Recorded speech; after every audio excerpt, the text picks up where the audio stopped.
You play the guitar. What are some of kind of give us the whole range of the subjects that somebody can go out and busk and entertain with? Well, I mean, Robin Williams, I think he started telling poetry on a street corner. Yeah, San Francisco, So, right? yeah, I think so. You know, John Butler playing. I don't know whether he's well known in America or not. He's I think he's he's doing pretty getting well bigger over for there. sure. Definitely getting bigger. Yeah, so he started in Fremantle, just playing. Initially, not really singing, just picking the guitar, and then progressed to singing, and he was making $600 a day, doing that, and but selling your CDs as well. So value adding. You might even have not just CDs, you might have T-shirts and things like that. But other buskers are doing, there's a whole range of acts that vary. But the easiest one I found was, using the acoustic guitar, because other things like, if you're juggling knives or fire, or you're doing acrobatics, or you're involving passers-by, then you've got public liability insurance, which you're going to have to pay, and certain places won't give you a license or a permit to busk if you're doing those acts, unless you've been auditioned and they've actually seen your act and made sure that it's safe for passers-by. So, but really, you can do street painting, you can do sand sculpturing, you can do rock sculpture. Even on the sides of the roads in Australia, people will sculpt termite mounds, for instance, into various shapes, and in places where the RVs park and that sort of thing. So there's a whole range of things you can do. I mean, it's limitless. It's just a matter of whatever you can think of that you're good at, that you think people might give you money for. That's so funny you say that. It's kind of anything that you think would be entertaining that people give you money for.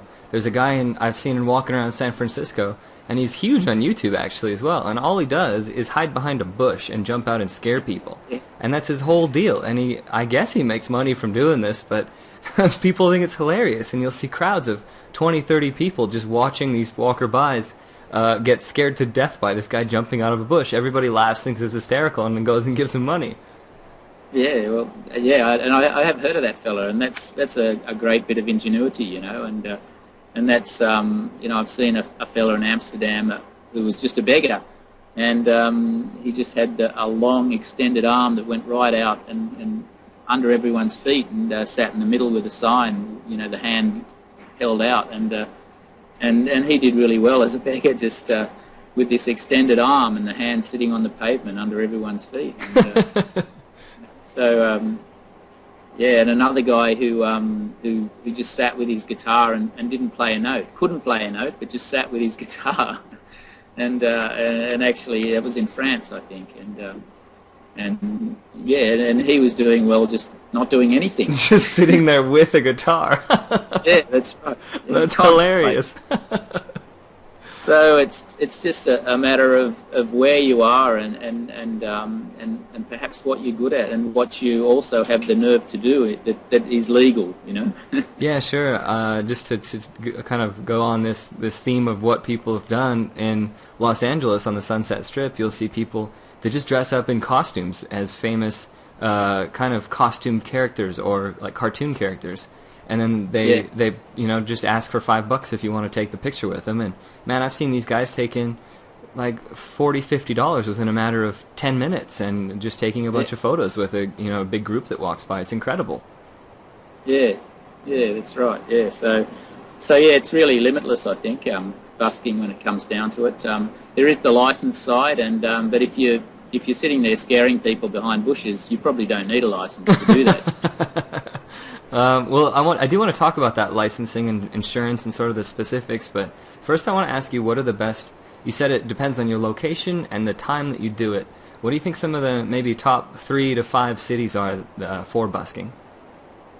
Well, yeah, Sydney is one, Prague is another, Amsterdam is another.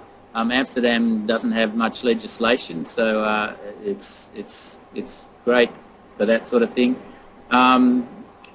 Smaller towns in France and Spain are also really good. Not necessarily the bigger towns like Paris. I mean, they can be good, but for my art, what I did, acoustic singing, really it was looking for a place that had really good acoustics, and also doing it at a time when the other buskers weren't doing it. So, for instance, in Prague, most buskers would busk on the Charles Bridge, and they would busk during the day when the markets are happening and all the tourists are crossing the bridge.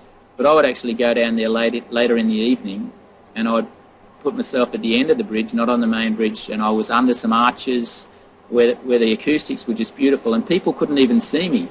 But they would find me, and I'd end up with a crowd of 100 people sitting around just listening to my songs, and because there wasn't much else to do in Prague at that particular time, but also the acoustics were great, the feeling was great, and people would be buying me beers and bringing me cups of tea and stuff like that just to keep me singing, and I didn't have to compete with any of the other buskers. So picking the tourist season, so that was when it was getting a little bit warmer in the year. If you're there in the middle of winter, it's a lot harder, obviously, both on yourself and as far as tourists go, not quite so many tourists. So picking your seasons, picking the time when the country is maybe not in any financial sort of crisis. If you go to certain places where they're struggling economically, then it can be harder to make money.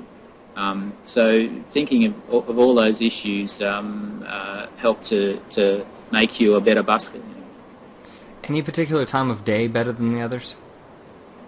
Well, again, it depends on where you're at. In Sydney, they had a beautiful big train tunnel, a tunnel under the train station in the centre of the city, and a lot of buskers would go there when the most people were there, and I would go there when the least people were there, and I would make more money because when there's the most people there, there's more buskers, and the people can't hear you as well. The sound doesn't travel, whereas at quieter parts of the day, in the middle of the day when the commuters aren't walking to and from work, was actually a much better time to busk because the other buskers wouldn't go there. Less people, but those people who were there could hear you clearly for 500 metres away, and so they had plenty of time to hear you and go, oh, this guy's okay, I like this song, and give you the money. It can work both ways. When there's a lot of people there, sometimes that can be great, depending on your act again. The locality, whether it's a great acoustics or whether you've got to struggle to be heard, those things are important. And the vibe of the city as well, and the vibe, when it comes alive, Amsterdam, later in the evening was fantastic in certain places because there were just people everywhere, and you could find a little place off one of the grachts and just set yourself up, and you'd have a crowd fairly quickly. So there's a lot of variations in there, and you get to know that by doing it, and I think that's why people are afraid to go out and busk,